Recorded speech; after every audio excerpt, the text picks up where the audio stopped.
Kia ora everyone. Sorry, that was a whirlwind, wasn't it? Right.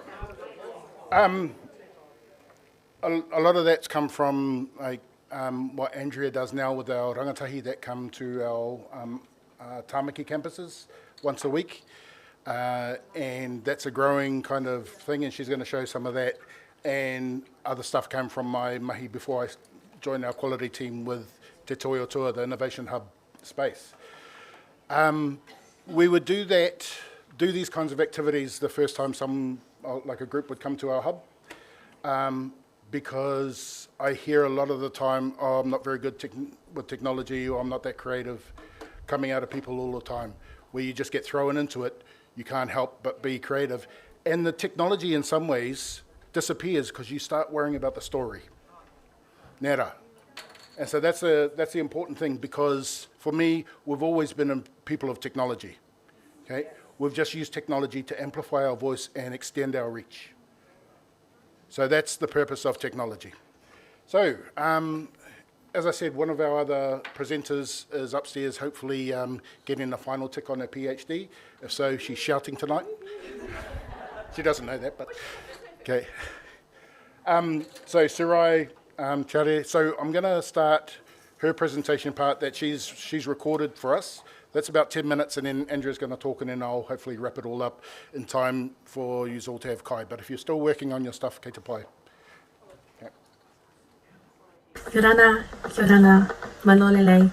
Kia ora, and thank you for joining us today in our session.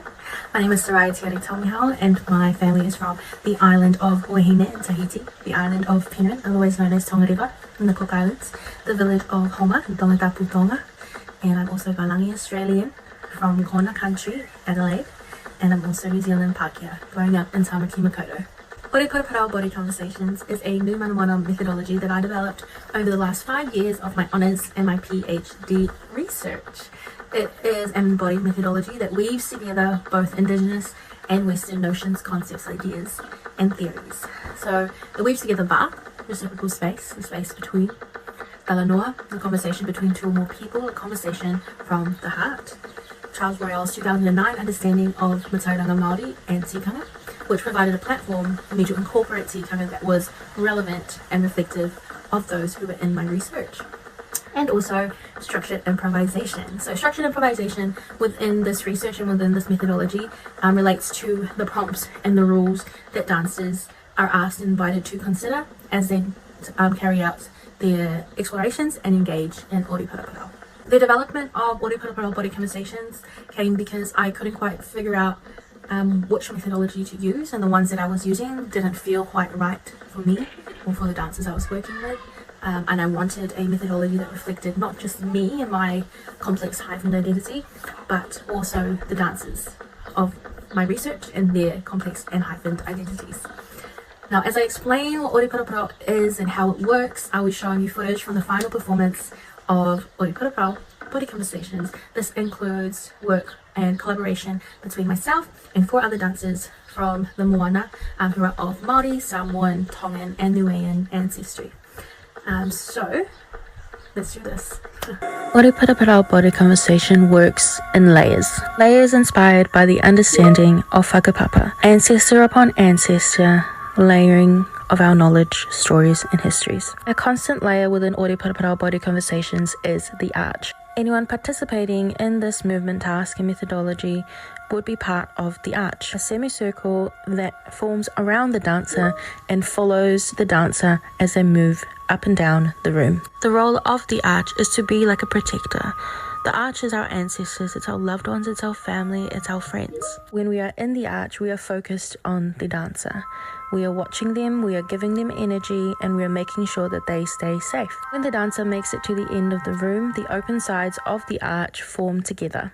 The closed part of the arch then opens up. As the arch reforms, a new dancer or dancers will step into the space, and they will engage in Ori Paraparau down the room. The cyclical nature of moving up and down the room and reforming the arch mimics that of a wave. We can see it as the wave of the moana washing up onto shore and retreating back into the moana. Each time it washes ashore, something new comes with it. The first two structured layers of Ore Paraparau body conversations are solos. In the first layer specifically, dancers have their eyes closed. The prompt given in this layer is always the same. Dancers are invited to consider how their bodies are feeling. Do they need a little bit more movement to warm up their bodies, their joints? Are there any niggly bits? What feels nice for you and your body? At the same time, they're invited to consider how they're feeling mentally, emotionally, and spiritually. This layer specifically is a big check-in. It can be seen as a return to self and an act of recentering. We are locating ourselves in this va, but also ensuring that we're okay first before we offer any part of ourselves to anyone. I propose that this is the most vulnerable layer, but it is also a direct reflection of the engagement of va. In order for the dancers to feel comfortable having their eyes closed as they recenter themselves, there must be a sense of trust in the arch. In other words, the arch are our eyes. We trust them to keep us safe and guide us when needed. In the second layer, the dancers are encouraged to continue this embodied talanoa with their body, focusing on conversing with their internal rhythms in a seemingly more open and sure way. With our eyes open, we can obviously see where we are going and make intentional choices about where we go. If we pause, if we put more effort and energy into movements to dance all over the place, and so on. This layer also encourages dancers to respond to what they see. This could be anything from the people they are dancing with, the people they are dancing in front of, those in the arch, but also the physical space. What is around them? What can they really see? But also, along with what they can see, what are they feeling when they see those things? Are they responding to the patterns that they see on the roof of the fale? Are they responding to the feel and the sight of the floor? Because Ore Paraparau does not adhere to any time constraints, dancers have full reign over how much time it takes them to get from one side of the room to the other. Therefore, we can have as much time as we need to recenter ourselves and focus on our internal va. An invisible but inherently felt layer is mawhana. Mawhana is a Tongan concept that describes the feeling of exhilaration and inner warmth. It's that feeling that we get when we watch something and we feel like we need to either join them or cheer them on. Ore Paraparau is never quiet. We are often humming, haaing, encouraging through sounds with yells or cheers. We mimic movement that we appreciate. And sometimes we might have our little side conversations. This layer is a direct reflection of our reciprocal relationships of our va. It can allude to our community, our sense of belonging, and collective identity. The third layer of Ore Paraparau is the pair section, where we pair up and move up and down the room together. There is a constant negotiation of action and response, much like a verbal conversation. In this particular embodied talanoa, we choose when and how to respond. Are we always doing the actions? Are we always responding? Are we simultaneously doing both? A strict structure within this layer is maintaining eye contact. This was added so that the dancers engaging would actually look at each other and make informed decisions to respond to the other dancer instead of just doing their own thing in the same space. Maintaining eye contact for a long period of time can leave us feeling pretty vulnerable. However, it is also another way of forming connection and reciprocal relationship. By looking into each other's eyes, you are effectively seeing one another. You are opening up yourself to the idea of getting to know this person and allowing this person to get to know you. It is for this reason that in this layer, everyone gets an opportunity to dance with everyone else, because it means that all spaces and relationships are being warmed. This layer reveals the va. It is through these embodied talanoa that we see the relationships between these two people. We can see it in the way that they maintain eye contact and the way that they move together. Is there physical contact? Is there a lot of space between them? Do they seem like they feel comfortable? Although through this video it may seem like all the dancers have great va, we actually use Ore Paraparau to build this va through our embodied talanoa. The fourth layer is called weaving. In this layer, each dancer has the choice of entering and exiting the embodied talanoa when they want to. There is a constant weaving in and out, just like a verbal conversation. Throughout this layer, we pay close attention to whoever is dancing, joining in on the conversation if we have something to say or respond, and then leave to rejoin the arch. At times, we may hone in on one conversation or create many smaller conversations. However, we still keep moving up and down the room, and when we are not actively part of an embodied talanoa, then we are actively part of the arch. I hope that this development of an embodied methodology allows our Moana peoples an alternative way of doing research and exploring ideas. I hope that it empowers our people to realize that we do not need to fit in molds and we can create our own methodologies that reflect us. Now let's do a little task. Find a partner and a space in the room. Label yourselves A or B. Make sure you're not too close to anyone else. Now quickly think of a childhood memory that lives rent-free in your brain. You are going to tell the story of your childhood to your partner. Facing each other, person A will start with a movement. When person A stops, person B will then respond to that movement, either with their own story or in a response to person A. Give it a go.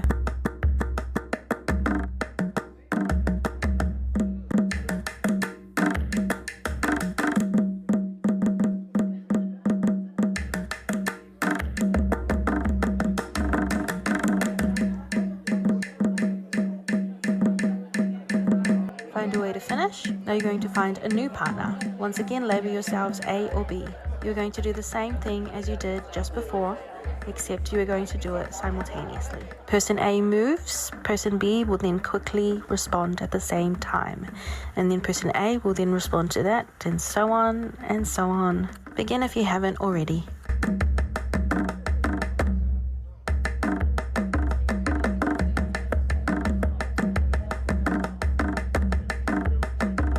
Now find a way to finish. Now that is the bare bones of Ori Paraparau. Maururu for listening, watching, and participating.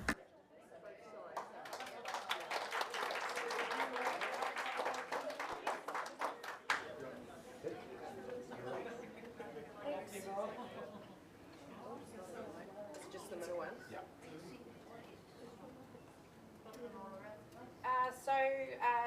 A little part of the portfolio that I'm very privileged to be looking after here are the secondary tertiary programs.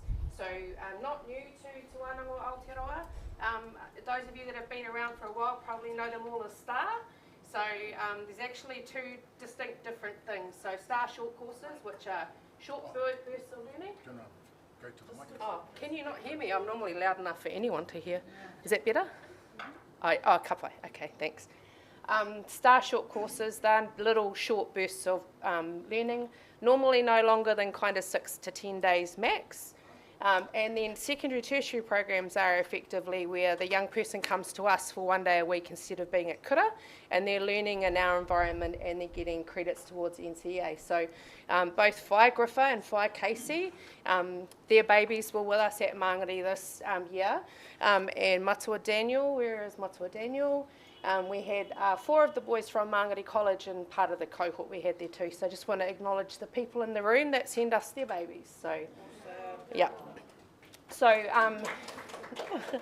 because it's a big thing to trust someone else with your kids, right, when they're supposed to be at school. So, acknowledging the work that's been happening in Te Wainga for a long time in the Bay of Plenty, and also the work of secondary tertiary programs up in the far north as well. So the work of Ange and her team, and the work of Shah. So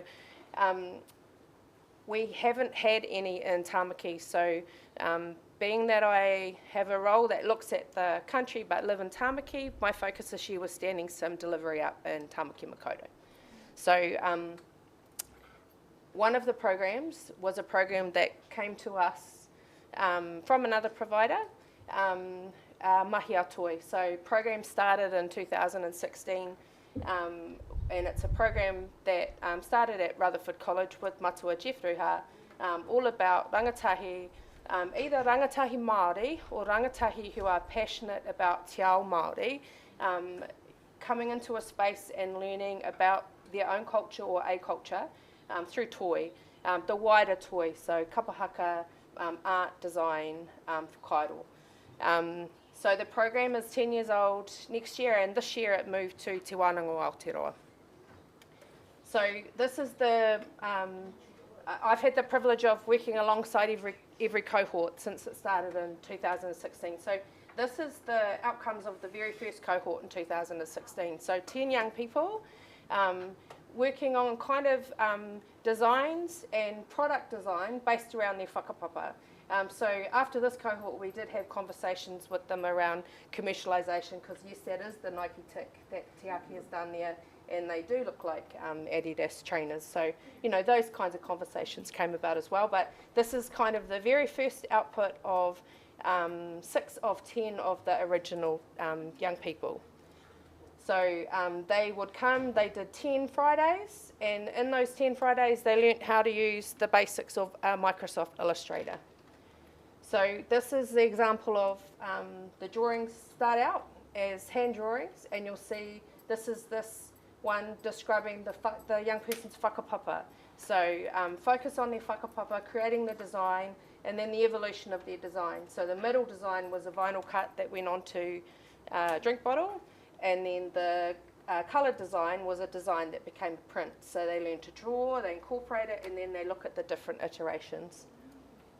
Here's another example. So you can see the sketch underneath, and where they've started to kind of bring it and digitise it in Illustrator, and then the final piece. Again, this is probably about 4 years into the program, so you start to see a little bit more evolution of their designs, and you really do start to see them proudly representing themselves in the toy that they're creating. This is the 2023 cohort. So this is the mama of one of the rangatahi. This is hers. So she chose to design a whole exhibition around her mum. And then this. How do I do the video on the? That should play when you press. When I push this one.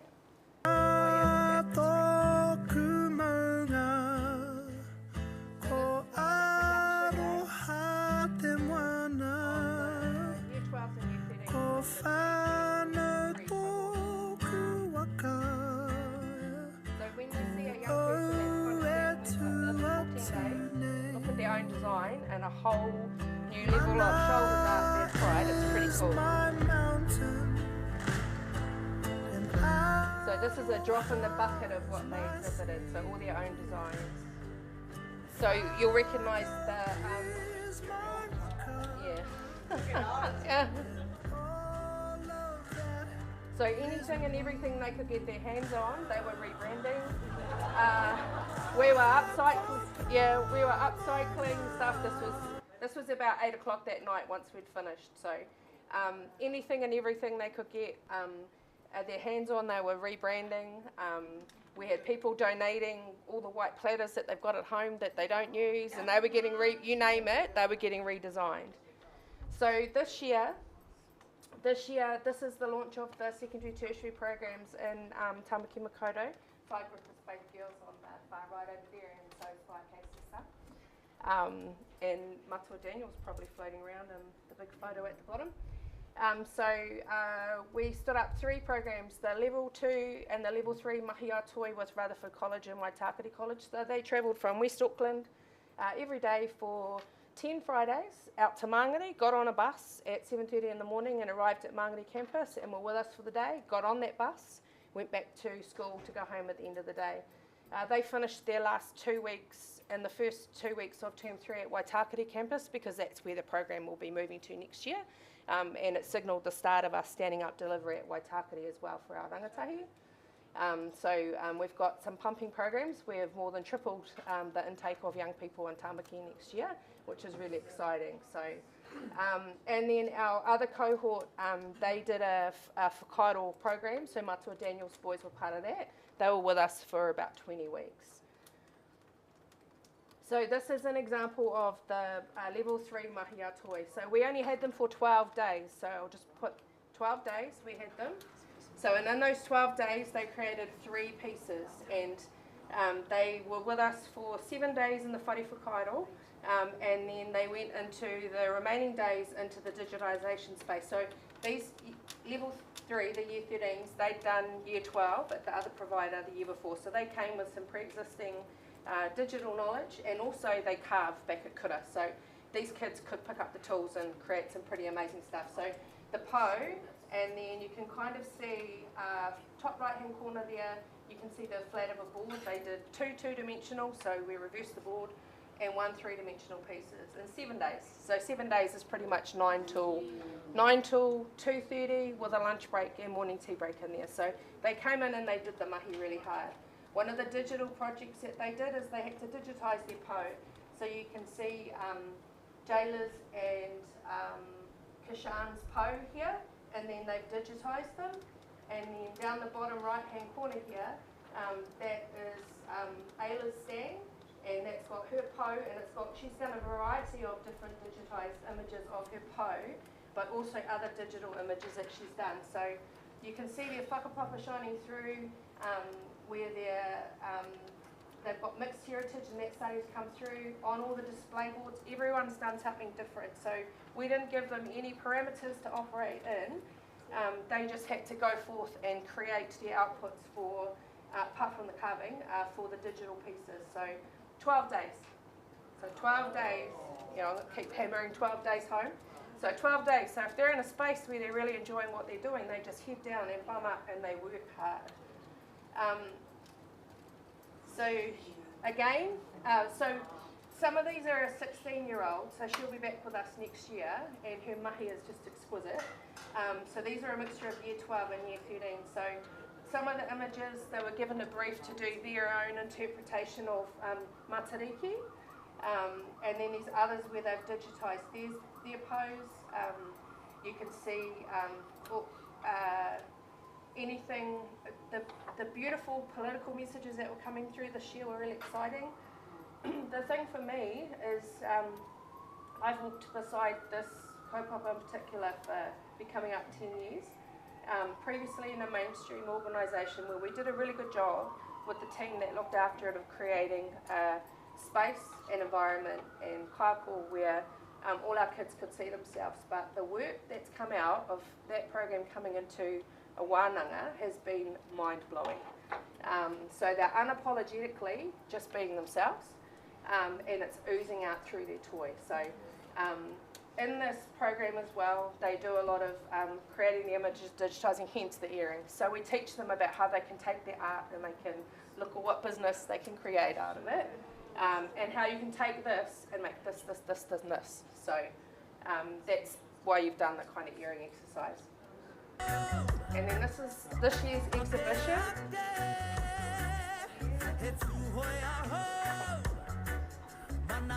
Take it fast so you've got your time. Sorry.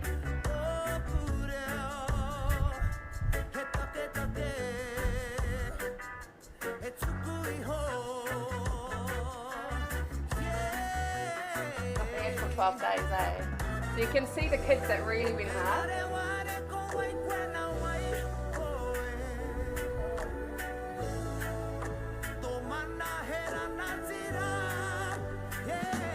They had to create a logo so you can pick the House 2 Roosters boys.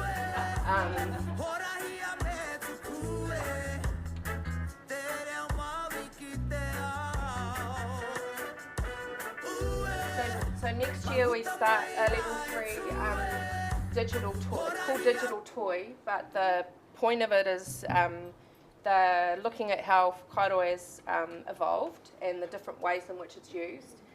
And they'll be working with iPads and pencils, and they'll be doing those standards, but they'll be creating their designs and spaces that we can then take them out into a big 12 credit Toi Māori project that they can create of their own, whatever they want to do.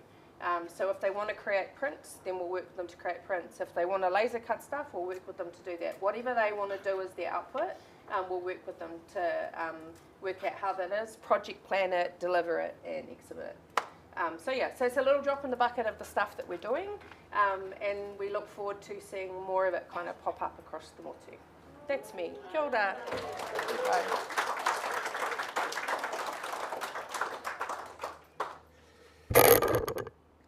This is the best sound ever, isn't it? Okay, kia ora. So I'm going to present a bit that I did on my Masters, which was entitled We Bring Our Stories, and it was purely about an Indigenous approach to innovation in Te Wānanga o Aotearoa. But the the factor that ties all of these kaupapa that we've done today, from Te Rai's Ori Paraparau, the taonga creation, green screening, reverse video, podcasting, stop motion, this common thread through all of them is storytelling. In an Indigenous context, storytelling is our method of knowledge transfer. Okay. I'm an Indigenous technological practitioner. That's what I finally found a term for myself. So I built my career on working with learners to help guide them to amplify their stories using technology. I'm a geek. I love gadgets and I get off on technology. But I've come to learn that, or come to position technology as the tool. Okay. In today's day and age, I think technology's become the hero in our story. Okay, like this magazine that that talks about the 11 best educational apps to make learning fun, as if learning and fun is mutually exclusive without technology. Okay, or you can't go a minute on the internet without bumping into AI. All the computers now are being branded AI computers. Okay. Or this sign that says technology plus creativity equals innovation, which my sister would argue about when she used a very innovative approach to cake nets to keep the flies off her babies during summer. Yeah. So what's possible what do I think is possible in Te Wānanga o Aotearoa? I've got kind of 4 things that I look at. Our digital inclusion, it's about seeing our capability for using technology, engaging in technology, having to learn the tools to tell the stories that we want to, and how to keep ourselves have an understanding of technology, especially for our rangatahi that are coming through. We use the term digital natives and gets bandied around a lot, which I hate, because it's almost like an excuse to leave them with the technology, and they'll sort it all out, without the understanding that they need all of that whakapapa as well. Like Matua said this morning, if the new net casts away the old net without asking where the fishing grounds are, okay, it's going to get lost, and our kids do get lost. Okay, so we've got a responsibility to include ourselves in this technological world and have at least a rudimentary understanding about it. Okay, our creative capacity, that's our storytelling. That's learning how to use the likes of PowerPoint effectively, the tools that we have in our pocket. Okay, we can all go out and find the best new app that everyone's using in that, but if we can't use the tools that we've already got, okay, we are just starting from zero again. Okay. And also about understanding our digital footprint. Okay, what story are we leaving in ones and zeros online? Okay, and what impact is that going to have? Our rangahau voice is a really important thing. That's about recording and telling our stories in safe spaces to the right people. Yeah, and protecting those stories if they need protecting. Okay, and we know a lot of our tauira, especially in our toi and our rongoa programs and that have lots of stories that they don't want to share too widely. Okay. And in our future vision, what can we do in the future? Can we change the story from being just consumers of this technology to actually be the creators, making the games, making the experiences, designing what they look like and feel like, that incorporate our tikanga, our values and our understandings as Māori, as Indigenous peoples. So this was my Indigenous approach to innovation, and it started with everything starts with whakapapa. Our connection to each other, to the world, to our tipuna, to the past, to the present, to the future, okay, that has to be part of the conversation, always. Okay? Knowledge is expected to be shared and respected. Okay? So there's no point me getting knowledge if I'm not going to share it on. Okay? And when someone shares their knowledge with me, I have to respect that. Okay? That's an Indigenous value. But do we talk about that in terms of technology ever? Okay? Storytelling is about knowledge transfer. What's new can be new. Okay? Just because I know it doesn't mean you know it. And so it can be new and innovative to you. Okay? And then innovation that doesn't ask the questions, who am I responsible to in the creation of this, and how does it impact my whānau, my iwi, Aotearoa, the world, is not Indigenous innovation. No. Professor George Day talks about Indigenous knowledges as living and breathing in the present. They can change and adapt to emerging situations, however, the basic principles of such knowledges remain intact. We can incorporate our Indigenous knowledges into digital technology, into new technologies, into the new world. Okay? We've always been doing that. We've been adapting to certain circumstances, to our environment, to major events that have happened throughout the world. Okay? We can adapt our tikanga to these technologies. Okay? But our basic principles are solid. Okay? So, in Te Toi o Toa, I looked at our takepu, which I don't need to explain to any of you, as some of these guiding principles. Okay? So kaitiakitanga,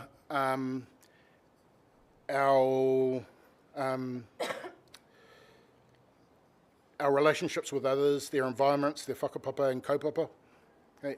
Ahurutanga, the quality spaces that have to be claimed and maintained, we know all this.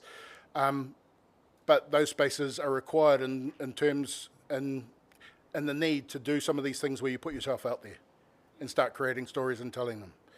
Our koha, our understanding of what it means to give and receive, and with the view to always seek that mauri ora. So this, for me, is what it looks like. Okay? Kaitiakitanga in our innovation spaces is about our duty of care for the people, for their whakapapa, for their knowledge, for their aspirations.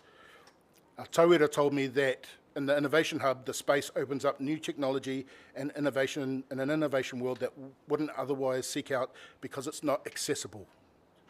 Okay. And all of these kinds of activities that you've run around today is about saying these things are accessible. Okay? And we can fill our kete with new ideas and new ways to tell stories. Our ahurutanga, to allow risk, to engage in experiences that can be scary, we create an environment of safety and ahurutanga. Okay? Our tauira said, I'm not afraid to explore technology with my own work now because I want to produce something that's mine, and I can do that in this space, and I'm comfortable doing that in this space. Okay. Our koha recognises that our tauira come in with a wealth of knowledge, and sitting beside them as kaitiaki isn't a one-way street. That koha is about balance, about reciprocity, and therefore we're not engaged in a process of change. We're engaged in a process of relationships of learning that's about exchange. Okay? Our tauira said it's innovative in this space that you own, that's your own as well. It's about what you can do and what you can create. Innovation isn't just about technology, but it's what you come with already. Okay. So what does mauri ora look like? So here's just a few examples.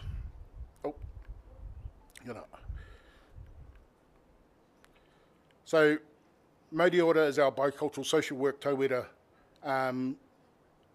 who learned how to use the green screen to create highly personal role plays that allow them to share their stories to inspire others. Okay. Mauri ora is our rongoa Māori tauira live streaming to the world their experiences of Ihumātao and the struggles going on there. Mauri Ora is recreating the telling of Maui's slowing down of the sun using memes. Mauri Ora is our primary education tauira, who would not usually get to access these tools, but in their first lesson on 3D designs, started creating marae of the future. Mauri Ora is the likes of Henare King, who came in over a number of nights to record 12 songs in the Innovation Hub for his masters, his applied masters, saving himself thousands of dollars. Okay. Mauri Ora is one of our tauira that created Piri Paua, Māori and Samoan flashcards, and came into the hub to learn how to design a website, have the cards be able to be sold on that, design all their social marketing and all of that. Okay. Mauri Ora is Whaia Ana and Whaia Poti, our very first tauira to use the green screen in the Innovation Hub because they saw the opportunity of using a new technology to tell their stories.